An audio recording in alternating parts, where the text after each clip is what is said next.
2026 football বিশ্বকাপকে সামনে রেখে এখন সাজ রব আমেরিকায়। তবে কানসাস সিটিতে আগত পর্যটকদের জন্য খাবারের বিল মেটানো এবার কিছুটা ব্যয়বহুল হতে পারে।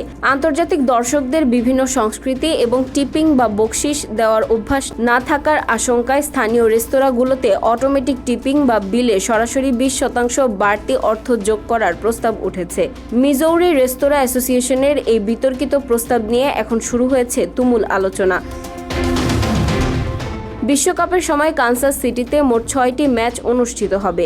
এ সময় স্থানীয় রেস্তোরাঁ ও বারগুলোতে প্রায় 60 থেকে 90 মিলিয়ন ডলারের ব্যবসা হওয়ার সম্ভাবনা রয়েছে। তবে সমস্যা দেখা দিয়েছে টিপিং সংস্কৃতি নিয়ে।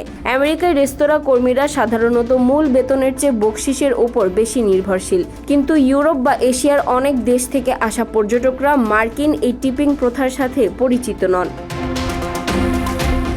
এমআরএ এর নির্বাহী পরিচালক মাইক বারিস জানান, একজন কর্মী 90 মিনিট ধরে সেবা দেওয়ার পর যদি কোনো বকশিশ না পান তবে সেটি তাদের জন্য বড় আর্থিক ক্ষতি। এ কারণেই টুর্নামেন্ট চলাকালীন অস্থায়ী ব্যবস্থা হিসেবে বিলে সরাসরি 20% অটোমেটিক গ্র্যাচুইটি যোগ করার পরামর্শ দেওয়া হচ্ছে। তবে অনেক রেস্তোরাঁ মালিক এই প্রস্তাবের বিরোধী। তাদের মতে নিয়মিত গ্রাহকরা অনেকেই 20% বেশি টিপস দেন।